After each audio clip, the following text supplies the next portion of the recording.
Well, it's June down here on the Gulf Coast, and that means the start of hurricane season. So this morning, early on a Sunday, I went up and gassed up all my cans. Well, not all my cans, but the cans that I normally gas up. I've got, I think, 3 extra that I keep back in a shed. But I went and filled them up with non-ethanol, or what I call marine gas. It's a much more, it's 100% gas, and it's much better for generators, for mowers, for weed eaters. And this gasoline is going to be used. This is the gasoline that goes in my weed eaters, my mowers, and it's the gasoline that goes in my generators. So the start of the season, I just want to fill them up, have them ready. You know, those are what, 6-gallon cans? I think they're 6-gallon cans, 5-gallon cans.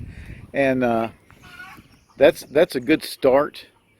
I will keep these filled pretty much all summer long, and come November I'll start using them and not replenishing, so that I get down to, say, 2 cans. I don't use any Sta-Bil. I haven't had to, because like I said, I use them throughout the summer as I mow and weed eat, and I run my generators once a month or once every 2 months, so that is a way for me to use this and for it not to get too stale sitting too long. So that's a little over $100 worth of gas right there. I think I paid $3.84 this morning for 100% non-ethanol marine gas. A little higher than it has been, but it is what it is, right? And to me, this is an investment. I would rather have this gas than have that $100. So it will go into a couple places. Most of it will go over to where I keep the mowers and the weed eaters, and it'll just sit there under cover. And at least 1 can always stays over here by the house, just for convenience. I would like to get a fuel farm. I would like to build a structure just for storing fuel and kind of stick it out there. And that's something that's on my way out list to do. And I think it's a good idea if you're going to store gasoline. I don't have any use for diesel here.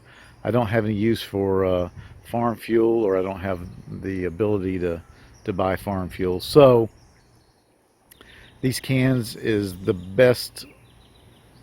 best way I see for keeping it. And like I said, I've never had any go bad. I've never had any of it ruined. If we have to bug out for a hurricane or some sort of storm, I could take pretty much all of this stuff with me and in the back of the truck, and it wouldn't go to waste. Anyway, just something to think about. Have gasoline on hand.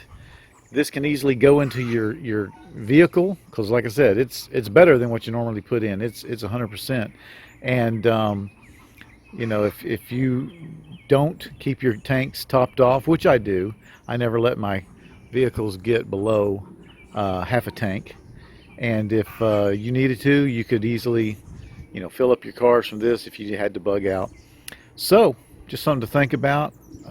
Preps are important, whether you're down here on the Gulf Coast and dealing with the hurricane season, or you're somewhere else in the country.